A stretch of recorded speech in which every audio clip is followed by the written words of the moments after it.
Good evening. I'd like to welcome you to another edition of the Wright Experience. I'm Dr. William T. Wright Jr., the founder and host of this show. Tonight is the 92nd episode of our show. We are fast approaching our 100th episode and certainly excited about the content that we're able to bring you tonight. Tonight, I have a repeat guest, but also a very special guest. This gentleman has served as a superintendent in the state of South Carolina in one district for over a decade, and he's doing a fantastic job. And we're going to hear from him tonight and learn from his wisdom and insight on some very significant issues that are facing us right now in the state of South Carolina and actually throughout the nation as there is more and more involvement in political systems and day-to-day activities in school districts. So my guest tonight is Dr. J.R. Green. Since 2012, under Dr. Green's leadership, Fairfield County School District, in partnership with families and communities, strives to provide students with world-class knowledge, world-class skills, and life and career choices by providing a comprehensive, innovative, and rigorous curriculum that fosters lifelong learners in a global society. Under his leadership at Fairfield County Schools, he encourages a culture that is driven by the motto, excellence through teamwork. Dr. Green has served in Fairfield County, as we said, since 2012. He has done numerous things, including starting his mentoring initiative, which is called the Griffin Bow Tie Club. That Bow Tie Club is a partnership with members of the local community, and that is a comprehensive group mentoring program for middle and high school male students. The program is centered on the 5 wells of leadership: well-read, well-spoken, well-traveled, well-dressed, and well-balanced. And amongst other things, Dr. Green recently served as the Superintendent of the Year for the state of South Carolina, and of course got the opportunity to compete nationally. And at this time, without further ado, I'd like to bring to the Wright Experience my fraternity brother, first and foremost, and one of my mentors, Dr. J.R. Green. How you doing, brother? Good to see you, Brother Wright. It is a pleasure to be with you today. As you said, I'm into my 11th year as superintendent of schools in Fairfield County. And as you know, as superintendent, we kind of measure superintendent years like dog years. And so 11 years is really akin to about 76 years. And so it is almost an eternity. Hey, look, I'm right behind you. If you've been doing it 70, not in one district, but I'm at 70 in dog years. This is my 10th, so right behind you there. Dr. Green, I want to leave space for us to really give you the opportunity to share. Just last week, I think it was, I was reading some information that you put out to us. And as superintendents, just want to be clear that all of us occasionally share and learn information that we try to pass on to each other to make sure that we all are in the know and are aware of things that are on the pike. So I wanted to give space in this show and this opportunity. I told you this platform was always open for us to be able to have those conversations. But you detailed some information that is of concern to us as public school districts moving forward. So if you will, just go right on into that and we'll have conversation about it. Yeah. Well, Brother Wright, we have been having dialogue and conversation around this whole concept of school choice. That's right. Probably for the last 2 decades. Right. And there have been proponents locally and nationally who have suggested that the key to improving student outcomes is to expand student choice. And the expansion of student choice obviously goes beyond what public school proponents normally point to, which are public school options. And there are multiple options, be it magnet schools and charter schools and lots of specialty programs and STEM early college academies like what we have in Fairfield County. What they tend to point to is funneling public dollars to private schools.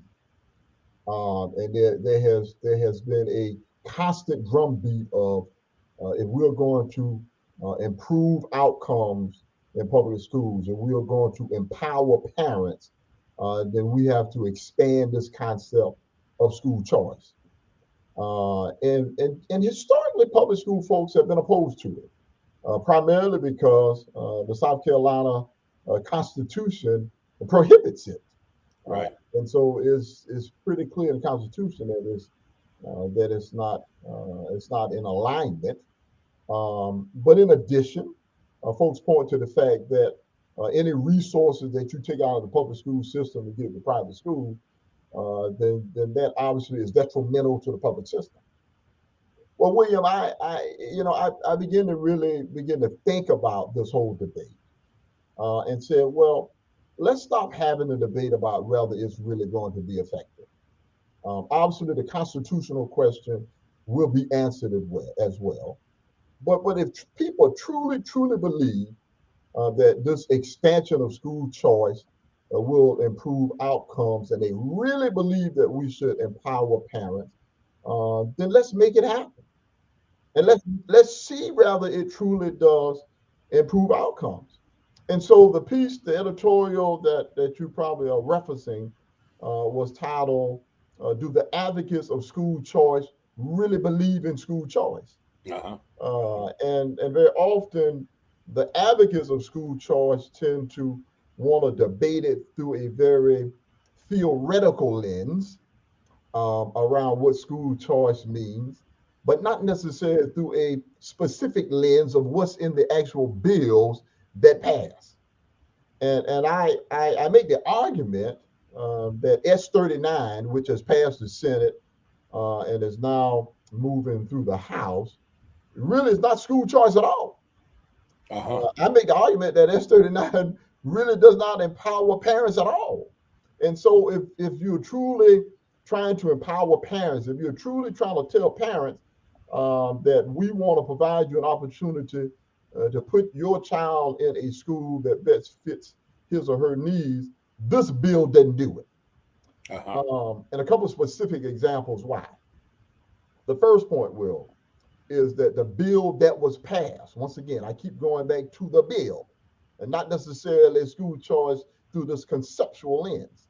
The bill that was passed allows private schools to deny anyone that they like for any reason that they like. Okay, and in the editorial, I outlined a admission requirement for a local private school that I got right off the website. And it said very clearly, we don't recognize IEPs or 504s or anything else that exceptional needs students may bring. So in essence, you aren't serving the needs of exceptional needs students. So we're accepting everybody except folks with challenges. With challenges.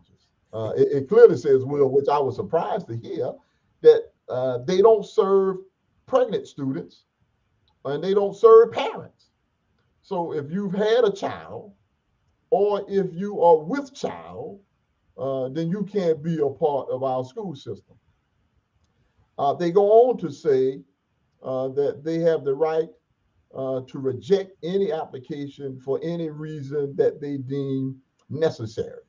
So basically, we'll be gatekeepers to determine who gets in and who gets out. And a lot of these schools also, Brother Wright, they administer these admission assessments to determine whether you're on grade level or to determine whether they're going to admit you. And I readily acknowledge that any private school should have the opportunity to do so. Sure. I support any parent's right to choose the option that they think is best for their child. But I have to question how a bill that allows private schools to pick and choose the students that they serve empower parents. That's right. So empowering parents means that you give parents the resources and say you can pick the school that you want. Well, but that's not what we're doing. We're saying that we are empowering private schools to pick the students that they want. And I fundamentally have to disagree with that. Right. Okay. And if we really think that this is the key to empower parents, um, public school advocates and administrators and superintendents and people like myself are all for seeing students successful. I hear the whole concept of competition. We're all for competition. Let's do it. Right. And so I simply said, let's create true competition. Let's let these private schools that you say could do or would do a better job accept students the same way public schools are. And then let's give those schools the same assessments that public schools are taking. And I think, as I said in my editorial, let's let the chips fall as they may. And let's speak to that last part. I got a couple of things I want to go back and revisit. Yeah. You just said, let's make sure they take the same assessments that we do. Speak to that, because a lot of people don't know that. Well, I mean that is the one thing that has been perplexing to me. Right. Why the people who are advocates for this legislation are so against private schools taking the same assessments that public schools are taking and publishing the data the same way public schools are required to do. And I've heard for years that this is necessary because we have to give the public an account on their investment. We need to let Joe Q public know how the public schools are providing a return on his or her investment. And okay, and so we've accepted that as public school advocates. But I don't understand the same people who've always advocated that we need this battery of assessments and we need school report cards and we need to rank schools and we need to give them letter grades and all the different things we've heard over the last 20 plus years.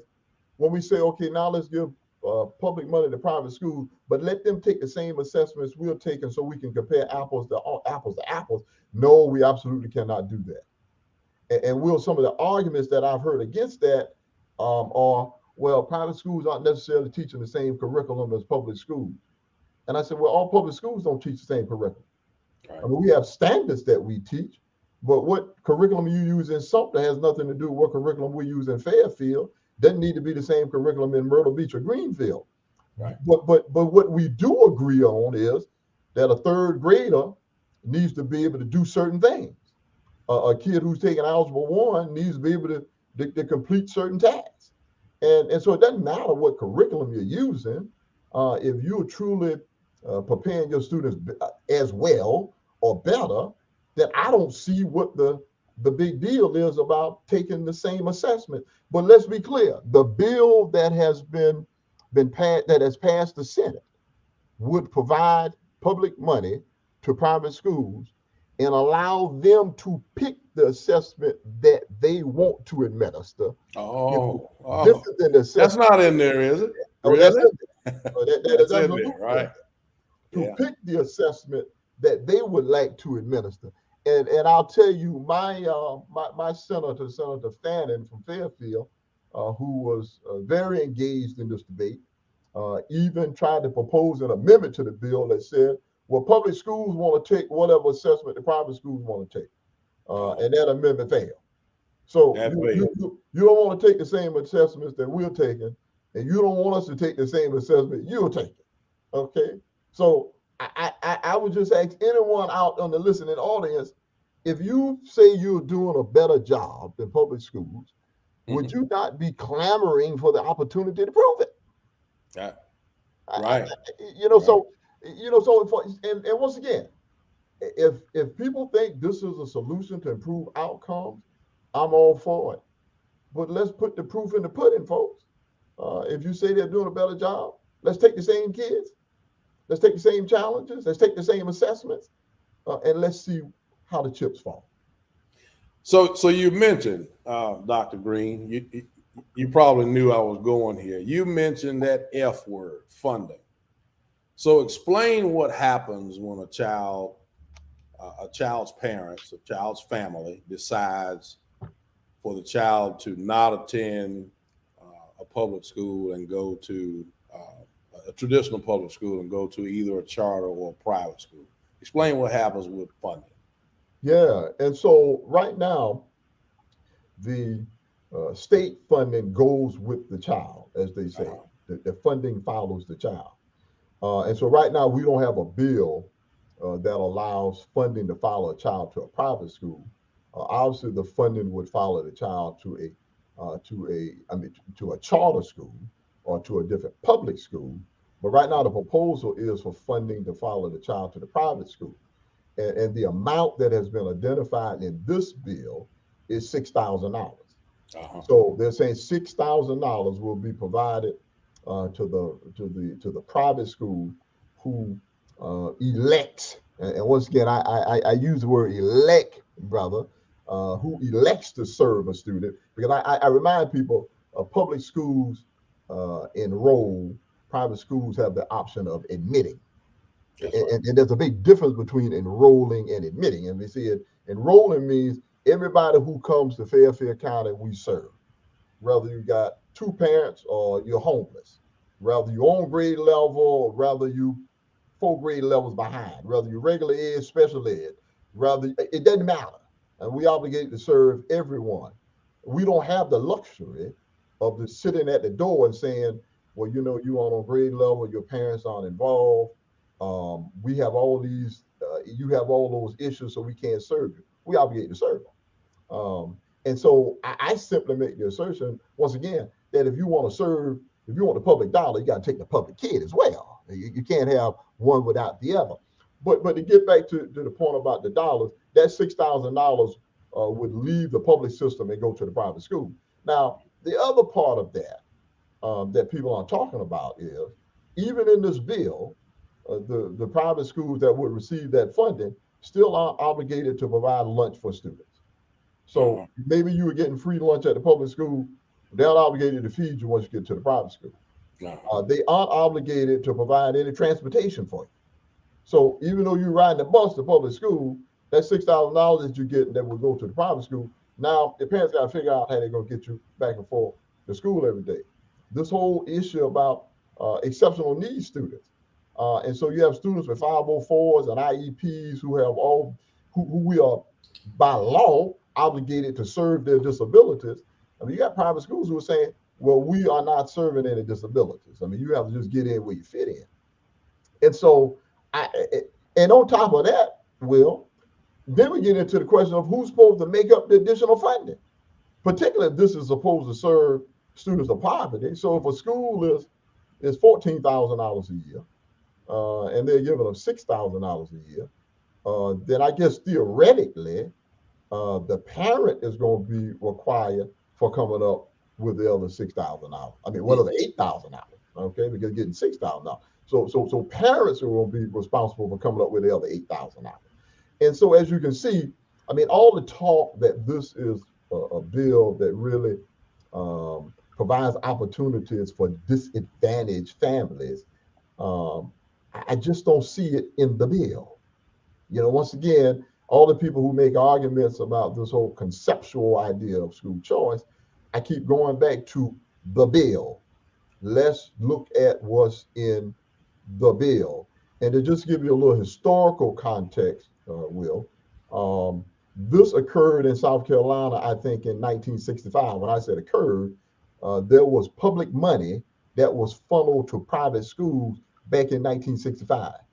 It was done with the explicit attempt to evade the Brown versus Board of Education decision, which said that schools had to be integrated. That occurred and funded some facilities throughout South Carolina until the NAACP sued the state of South Carolina, and it was determined to be unconstitutional. And so for people who think that this is a new idea, I simply remind them, this isn't new, folks. This has occurred before in the state of South Carolina. NAACP sued, it was determined to be unconstitutional. And it looks like we're right back to some of that same practices with this. So just for a point of clarity, if I may, you talked about the $6,000 that will go to the private school. And so if a child right now resides in a district and they are attending private school, it's not like the public school keeps that $6,000 now because funding is based on enrollment. So now we're going to lose technically an additional $6,000 per child if a child is leaving the public school to go to the private school. So just want to be clear about that. It's not like it's $6,000 that we're getting every year. We will lose $6,000 technically for each additional student that would go to the private school should this bill pass. Is that pretty? And you know, well, what I explain to people, because sometimes members of the General Assembly Sure. try to make the argument that, well, if you lose a student and the funding follows the kid, then that means that you can reduce expenses in the school district. And I said, well, it doesn't necessarily work that way now. Okay, Right. so let's say I have a school of 100 students. I'm just picking just round numbers. And then let's say I lost 10 kids. Right. Okay, let's say I lost 10 kids. That doesn't necessarily mean I'm gonna pay any less for lights. That doesn't mean I'm gonna pay any less to heat the building. That doesn't mean I now no longer need a resource officer. I don't no longer need a nurse. No longer need an executive assistant, a clerical assistant. And guess what? I may not be able to reduce a single teacher. That's right. Because I could have lost 10. I could have lost 10 kids. I could have lost 2 kids in first grade, 1 kid in second grade, 2 kids in fourth grade. You get the point. I mean, that still doesn't equate to a reduction of staff. And so the suggestion that just because you lose a number of students mean that you can automatically reduce expenses to accommodate or equate to that number of students, it's simply not the reality of how schools operate. And while we're talking about the state of South Carolina, and we're being very specific about the bill SB 39, I think it's called. This is a trend going on throughout the United States, and particularly in the southeastern United States, where there seems to be more of a push for school choice. And I'll just speak for me. I'm not necessarily against school choice. I'm really not. But when it affects public school dollars, that's when I have a problem with it, because every child in America is given a public school option. So if I choose to do something different, my philosophy has always been I should simply pay for it. I ought to pay for it. If I want my child to go to have another option, then it ought to be up to me to fund that. I believe that, and I also believe that all of us ought to be able to play out the same playing field. You know, we get to pick and choose, and that creates an unlevel playing field for the traditional public school. You know, Will, I've kind of changed my perspective in terms of this debate. Right. And my point continues to be: make it accessible, make it accountable, and let's do it. I love it. Quite honestly, I'm tired of people talking about it and debating it and really theorizing the impact of it. Let's just do it. Okay. Let's make it accountable. Let's make it accessible, and let's see what happens. Because say what you mean, J.R. Green. I love it. Yeah. Apparently, this is a debate that we are going to shy away from. So let's lean into it. And so for people who say, well, we want to join in this whole fight to educate the students of this state, then let's join in it. Let's educate them. But you can't pick and choose who you want to educate now. That's right. If you want the public dollar, you got to take the public kid. So let's educate the public kid. See what's going to happen. And let's see what's going to happen. Yeah. But Will, the reality is, in addition to this, just the whole institution of education has become so very political. Yes, sir. And for people like me and you who've been doing this for a while now, I mean, it's night and day relative to how political it's been. And so now we are discussing everything from vouchers to critical race theory and 1619 project and indoctrination and doing COVID. We were talking about masking and vaccines and now the whole cultural wars. Right. The schools are ground zero for culture wars. How do we get that out of the business of educating children? How do we get that stuff out of that, or can we? Well, and that's a very good question. I don't know if you can put the genie back in the bottle. Yeah, I don't know if you can. I mean, people have made it such center stage yeah, in political movements that I don't know if you can do it. And so when you start, seeing people come to school board meetings and they're ranting and raving about we don't want to teach critical race theory in our schools, and we don't want our students indoctrinated. And Will, I testified before the House Education Committee last year when they had these 5 bills that they were referred to as critical race theory bills, which basically said that we don't want to teach critical race theory in our schools. And the meeting before I went to, I heard a gentleman who was assisting the committee who indicated when the question was asked, what is critical race theory? And he said, well, critical race theory can be kind of whatever this committee decides that critical race theory is.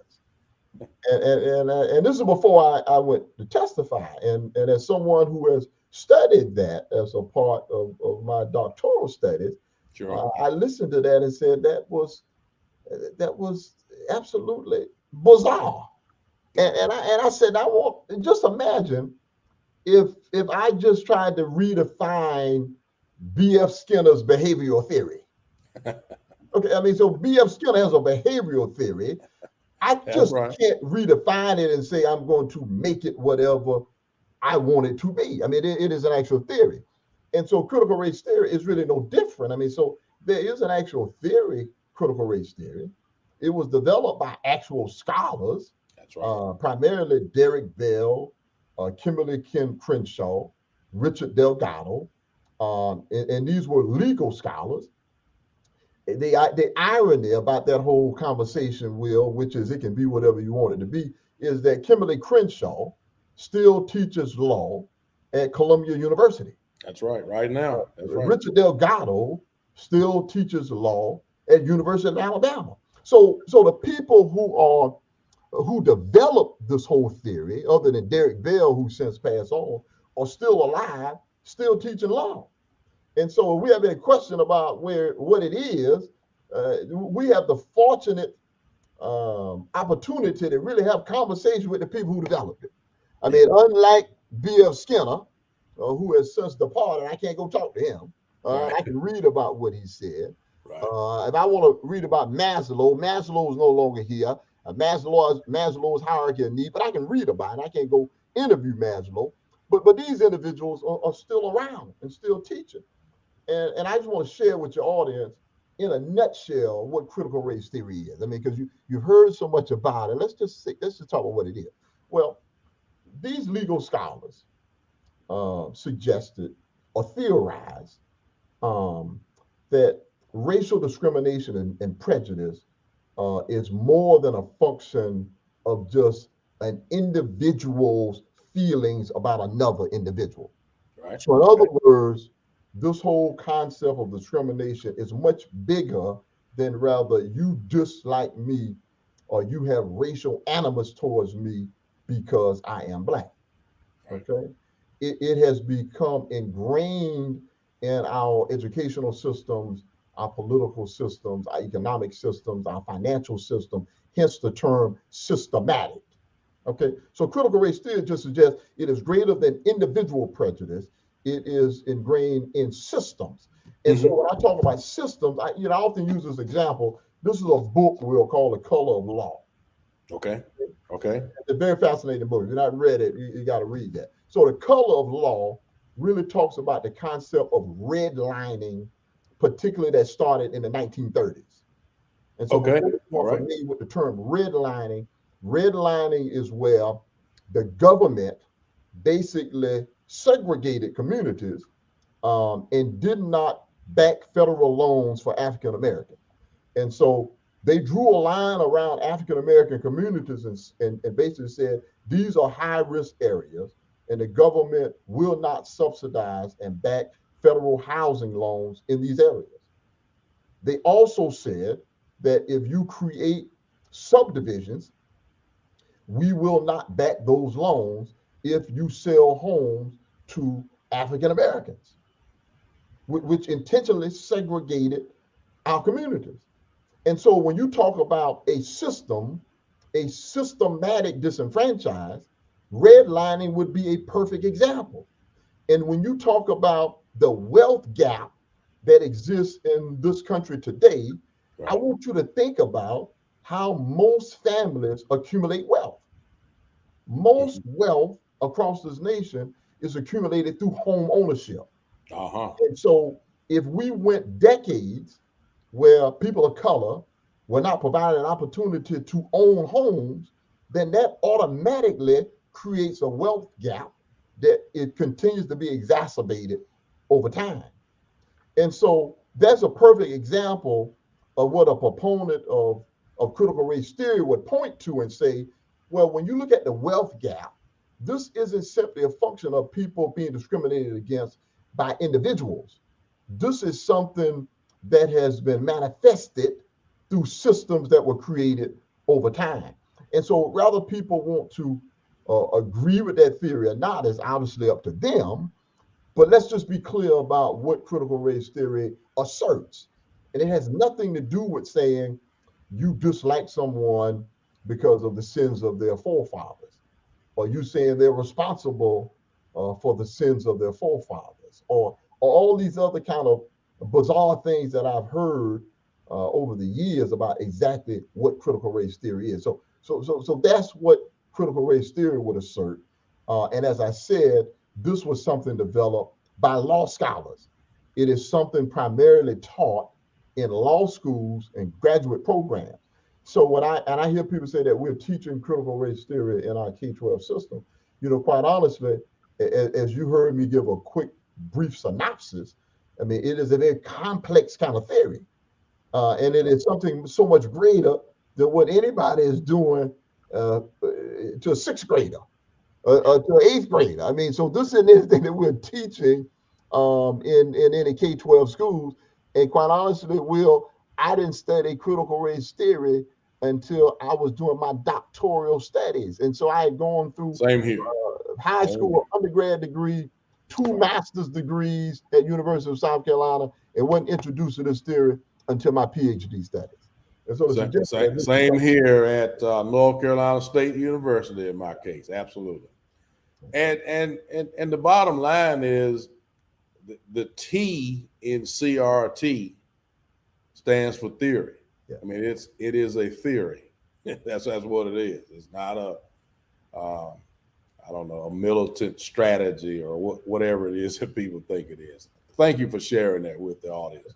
Yeah. Dr. Green, this has been absolutely amazing. Is there anything else that you'd like to share with our audience at this time? You know what, and I know we kind of coming to the close, but the other thing that got lots of dialogue Okay.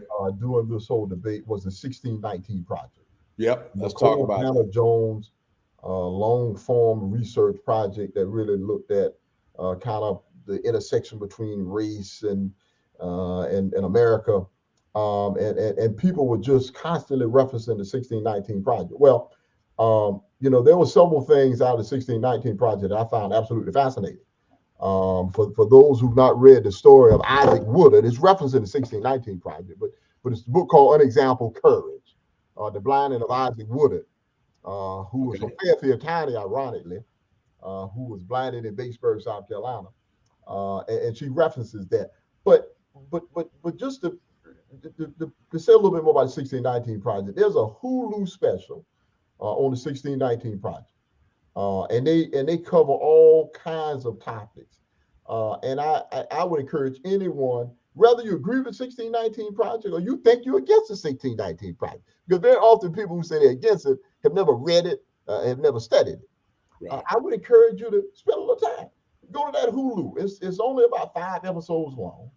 I would encourage you to view the 1619 project documentary and identify the things that you find objectionable. Right. Or find the things that you think that are just totally out of this world. I don't know. We shouldn't be talking about Isaac Woodard or George Steny. I mean, I don't know who we shouldn't be talking about, but I would encourage folks to look at the 1619 project and really identify the things that you find objectionable, because I think it was a fascinating account of history.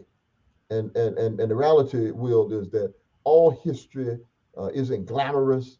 All That's history right. isn't favorable. All history doesn't make us feel good. That's right. Sometimes there's some warts on our history. There's some things that we're ashamed of in our history, but it's still our history.